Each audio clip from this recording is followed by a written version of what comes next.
तो hello students, आप सभी का स्वागत है हमारे एक न्यू वीडियो में। तो आज हम देखने वाले हैं क्लास 10th का सोशल साइंस का मोस्ट इंपॉर्टेंट ऑब्जेक्टिव क्वेश्चंस, जो कि आपके एग्जाम के लिए बहुत ज़्यादा इंपॉर्टेंट है। और खास करके ये वीडियो भी बहुत ज़्यादा इंपॉर्टेंट होने वाला है, क्योंकि इसमें जितने सारे भी क्वेश्चंस मैंने आपके लिए लाए हैं ये बहुत ही ज़्यादा इंपॉर्टेंट है।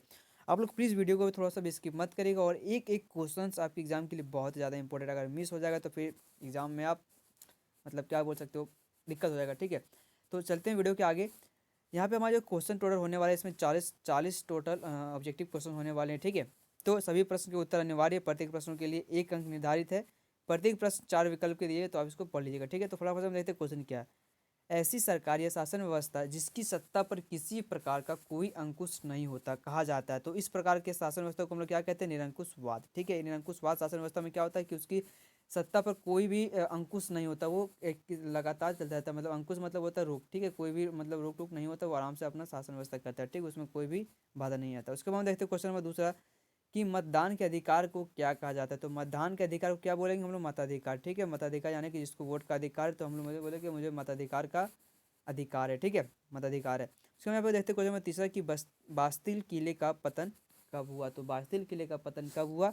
तो 1789 ईस्वी में बास्तिल किले का पतन हुआ था। ठीक है, उसके बाद देखते हैं क्वेश्चन नंबर 4 कि 1815 में आयोजित वियना सम्मेलन की मेजबानी किसने की। तो किसने की? तो ऑप्शन यहाँ पे हमारा मेल्सिनी, रूसो, गैरीबाल्डी या मेटरनिक। तो फोर्थ का जो हमारा आंसर है वो हो जाएगा डी, यानी कि मेटरनिक। मेटरनिक ने किया था। ठीक है, और हम देखते हैं क्वेश्चन नंबर 5 की लिरबे क्या था। तो लिरबे क्या था? तो फ्रांस की मुद्रा, यहाँ की है, वहाँ की एक मतलब करेंसी है। ठीक है, लिरबे क्या करेंसी, जैसे कि हम लोग का करेंसी है रुपया। ठीक है, तो वैसे भी वहाँ फ्रांस की मुद्रा क्या है? लिब्रे क्या है? वहाँ फ्रांस की करेंसी, यानी कि इसे बोलते हैं फ्रांसीसी मुद्रा। ठीक है, अब हम देखते हैं क्वेश्चन नंबर 6 कि गांधी इरविन समझौता कब हुआ। गांधी इरविन जो है वो समझौता कब हुआ? तो वो हुआ हमारा 5 मार्च 1931 को ये हमारा हुआ था। ठीक है, अब हम देखते हैं क्वेश्चन नंबर 7 कि गांधी जी को पहली बार राष्ट्रपिता कहकर किसने संबोधित किया था। तो किसने किया था? तो यहाँ पे हमारा इसका आंसर हो जाएगा सुभाष चंद्र बोस। सुभाष चंद्र बोस ने राष्ट्रपिता कहकर पहली बार संबोधित किया था महात्मा गांधी को। ठीक है, उसके बाद हम देखते हैं क्वेश्चन नंबर 8 की गीतांजलि किसकी रचना है। तो गीतांजलि किसकी रचना है? तो रविंद्रनाथ टैगोर की रचना है। ठीक है, गीतांजलि। उसके बाद यहाँ पे हमारा है क्वेश्चन नंबर 9 कि हिंदुस्तान सोशलिस्ट रिपब्लिक आर्मी की स्थापना किसने की। तो इसकी स्थापना किसने की थी? तो मैं इसका आंसर होगा डी, यानी कि भगत सिंह। ठीक है, भगत सिंह ने हिंदुस्तान सोशलिस्ट रिपब्लिक आर्मी की स्थापना की थी। अब हम देखते हैं क्वेश्चन नंबर 10 कि भारतीय संविधान कब बनकर तैयार हुआ। तो भारत संविधान बनकर कब तैयार? ये बहुत ज़्यादा इंपॉर्टेंट क्वेश्चन है, इसके बारे में आप लोग पूरा डिटेल निकाल लीजिएगा। ठीक है, कि भारत के संविधान के बारे में आप लोग क्या क्या पूरा होता है जो उसको पता। तो यहाँ कब बनकर तैयार हुआ? तो 26 नवंबर 1949 को ये बनकर तैयार हुआ। तो और 26 जनवरी 1950 को क्या हुआ था? ये संविधान हमारा लागू हो गया था, जिसे हम लोग गणतंत्र दिवस के रूप में मनाते हैं। ठीक है, उसके बाद देखते हैं क्वेश्चन नंबर 11 कि आपके घर में एक दूध देने वाली गाय है, आप इसे किस तरह का संसाधन मानते हैं। तो ये गाय क्या है? हमारा जैव है। ठीक है, तो ये हमारे क्या होगा? जैव संसाधन। तो यहाँ ये हमारा जैव संसाधन हो जाएगा। उसके बाद क्वेश्चन नंबर 12 है कि जिस भूमि पर खेती की जाती है उसे क्या कहते हैं। तो उसे क्या कहते हैं? कृषि योग्य भूमि। जिस पर कृषि होगा उसे कृषि योग्य भूमि बोलेंगे। ठीक है, हम देखते हैं क्वेश्चन नंबर 13 कि बांगर और खादर किस मिट्टी के प्रकार हैं। तो बांगर और खादर किस मिट्टी के प्रकार है? तो हमारा जो है जलोढ़ मिट्टी। ठीक है, उसके बाद देखते हैं क्वेश्चन नंबर 14 की संयुक्त वन प्रबंधन ने 1988 में औपचारिक शुरुआत किस राज्य से की, राज्य से हुई। औपचारिक शुरुआत किस राज्य से हुई? ठीक है, तो इसका आपको आंसर बताना कमेंट बॉक्स में कि इसका आंसर क्या होगा। ठीक है, अब हम देखते हैं क्वेश्चन नंबर 15 की वन विभाग के अनुसार कुल वन क्षेत्र का 1/3 हिस्सा किस वन का है। तो 1/3 हिस्सा किस वन का है? तो यहाँ पर हमारा इसका आंसर हो जाएगा, यानी कि रक्षित वन। रक्षित वन का जो है कुल वन क्षेत्र का 1/3 हिस्सा है। उसका हम देखते हैं क्वेश्चन नंबर 16 कि भारत के 5% घनी धनी लोग, ठीक है, धनी लोग कितने प्रतिशत गरीब लोगों के बराबर संसाधन उपभोग करते हैं। तो कितने करते हैं? तो हमारा हो जाएगा यानी कि 25%। ठीक है, नहीं 25%, ये हमारा आंसर हो जाएगा। उसके बाद देखते हैं हमारा क्वेश्चन नंबर 17 कि पश्चिमी राजस्थान में वर्षा जल संग्रह की रीति किस कारण से कम हो रही है। तो किस कारण से कम हो रही है? तो हमारा हो जाएगा इंदिरा गांधी नहर से 12 मासी जल सुविधा से क्या हो रही है कि जल संग्रहण की रीति राजस्थान में कम हो रही है। ठीक है, वहाँ पे क्या हो रहा है? इंदिरा गांधी जो नहर वाला है वो सब गांव में 12 महीनों 12 माह यानी कि उसको पानी मिल रहा है, तो उसके लिए क्या हो रहा है? जल संग्रहण की रीति हो रही है कम। उसके बाद क्वेश्चन नंबर 18 की सिंचाई ने कई क्षेत्रों में निम्नलिखित में से किसे परिवर्तित कर दिया है। तो किसे परिवर्तित कर दिया है? तो फसल प्रतिरूप को मतलब परिवर्तित कर दिया। ठीक है, उसके बाद क्वेश्चन नंबर 19 है कि प्रचुर मात्रा में जल उपलब्ध होने के बावजूद जल दुर्लभता कैसी होती है। तो जल दुर्लभता कैसी होती है, तो यह होती है कि अत्यधिक प्रयोग से जल की मात्रा में कमी होना। ठीक है, अत्यधिक प्रयोग से जल की मात्रा में कमी होना। उसके बाद क्वेश्चन नंबर 20 है कि नदियों पर बांध बनाने से क्या नहीं होता। तो क्या नहीं होता, जलाशय की तली में तलछट का जमा होता है, जलीय जीवों के भोजन में कमी होती है, ये नहीं होता। ठीक है, कमी भोजन, वनस्पति और खेत जल में डूब जाते हैं, सूर्य ग्रहण होता है। तो क्या नहीं होता है, तो सूर्य ग्रहण नहीं होता। ठीक है, ये हमारा आंसर हो जाएगा। ठीक है, और हम देखते हैं क्वेश्चन नंबर 21 की यूएनडीपी के अनुसार किस देश के विकास को आंकने का आधार निम्नलिखित में से कौन सा है।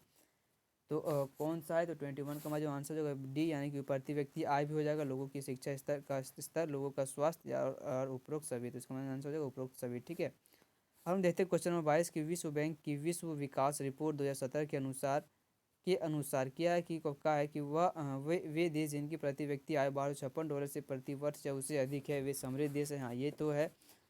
उसके बाद है कि वे देश जिनकी प्रति व्यक्ति आय $995 प्रति वर्ष या उससे कम है वे निम्न आय वाले देश हैं। हाँ, ये भी है। तो हमारा इसका आंसर हो जाएगा ग, क, ख, ग। ठीक है, का और खा दोनों इसका हमारा आंसर सही हो जाएगा। ठीक है, उसके बाद देते क्वेश्चन 27 की प्रति व्यक्ति आय को क्या कहा जाता है। तो प्रति व्यक्ति आय को भी हमारा औसत आय कहा जाता है। ठीक है, हम देते हैं क्वेश्चन नंबर 24 की इनमें से कौन भावी पीढ़ी के कल्याण को परिभाषित करता है। तो कौन परिभाषित करता है, तो 24 का जो हमारा आंसर है वो हो जाएगा सी, यानी कि धार्मिक विकास, यानी कि लोगों का सोच का विकास कैसा है। ठीक है, उसके बाद देखते हैं क्वेश्चन नंबर 25 की सेवा क्षेत्र में इनमें से किस तरह की गतिविधियां शामिल हैं। तो सेवा क्षेत्र में क्या हो जाएगा हमारा, जैसे कि परिवहन, संचार और बैंकिंग। इसमें क्या देते हैं, परिवहन में हम लोग सेवा देते हैं। ठीक है, तो ये हमारा हो जाएगा सेवा क्षेत्र, ये हो जाएगा हमारा प्राथमिक क्षेत्र। ठीक है, उसके बाद हम देखते हैं क्वेश्चन नंबर 26 की जीडीपी का विस्तारित रूप निम्न में से कौन सा है। तो विस्तारित रूप में कौन सा, तो इसका जो सकल सकल घरेलू उत्पाद। ठीक है, जीडीपी।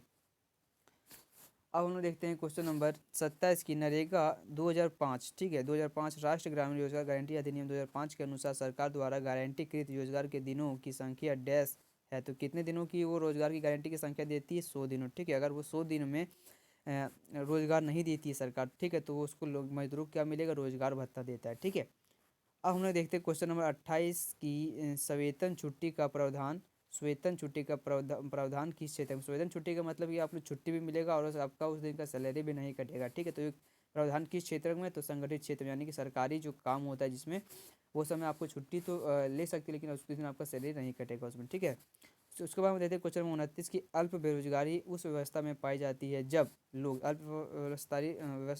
बेरोजगारी उस अवस्था में पाई जाती है जब लोग। तो इसका हमारा जो 29 का जो आंसर है सी, यानी कि अपनी कार्य क्षमता से कम कार्य कर रहे हैं, तो वहाँ क्या होती है, अल्प बेरोजगारी होता है। ठीक है, उसके बाद देते हैं क्वेश्चन नंबर 30 की उत्पादन और उपभोक्ता के बीच संबंध कौन स्थापित करता है। तो कौन स्थापित करता है, तो तृतीयक क्षेत्र स्थापित करता है। ठीक है, अब हम देखते हैं क्वेश्चन नंबर 31 की नियंत्रण एवं संतुलन की व्यवस्था का संबंध सत्ता की साझेदारी के निम्न में से किस रूप से है। तो किस रूप से है, तो सत्ता का क्षैतिज वितरण। ठीक है, उसके बाद क्वेश्चन नंबर 32 है कि साथ आकर संघ बनाने का उदाहरण निम्न में से कौन देश है। तो कौन देश है, तो 32 का जो हमारा आंसर होगा सी, यानी कि संयुक्त राज्य अमेरिका। अब हम लोग देखते हैं क्वेश्चन नंबर 33 की भारत में विकेंद्रीकरण के तहत कई ग्राम पंचायतों को मिलाकर किसका गठन गठन होता है। तो किसका गठन होता है, तो पंचायत समिति का। ठीक है, बहुत सारे गांव मिलकर क्या बनते हैं, बहुत सारी ग्राम पंचायतों को मिलाकर। ठीक है, तो यहाँ इसका आंसर दूसरा हो जाएगा, बहुत सारी ग्राम पंचायतों को मिलाकर किसका गठन होता है। तो किसका गठन होता है, तो पंचायत समिति। ठीक है, आंसर सही है हमारा पंचायत समिति, यानी कि पंचायत पंचायत मिलकर क्या बनाएगा, पंचायत समिति का गठन करता है। ठीक है, तो क्वेश्चन नंबर 34 है कि सत्ता का विकेंद्रीकरण में निम्न में कौन शामिल, सत्ता का विकेंद्रीकरण में कौन कौन शामिल, तो केंद्र सरकार, राज्य सरकार और स्थानीय सरकार। ठीक है,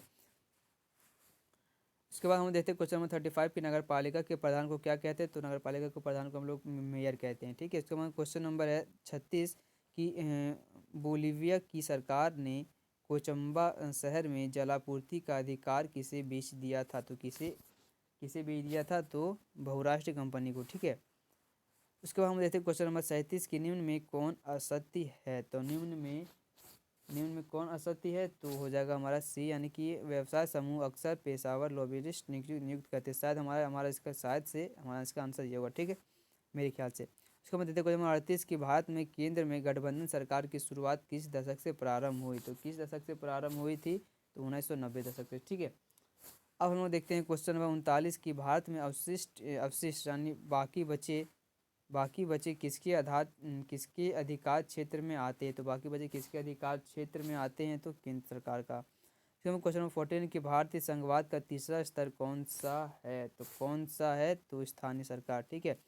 तो गाइज यहाँ पे हमारा 14 ऑब्जेक्टिव क्वेश्चन कंप्लीट हो गया। नेक्स्ट वीडियो में हम लोग और भी इंपॉर्टेंट क्वेश्चन देखने वाले हैं सोशल साइंस का। ठीक है। अगर वीडियो आपके लिए थोड़ा सा भी यूजफुल है तो प्लीज़ वीडियो को लाइक कर देगा, चैनल को सब्सक्राइब कर लीजिएगा। ठीक है। तो मिलते हैं फिर से एक न्यू वीडियो में, तब तक के लिए जय हिंद दोस्तों।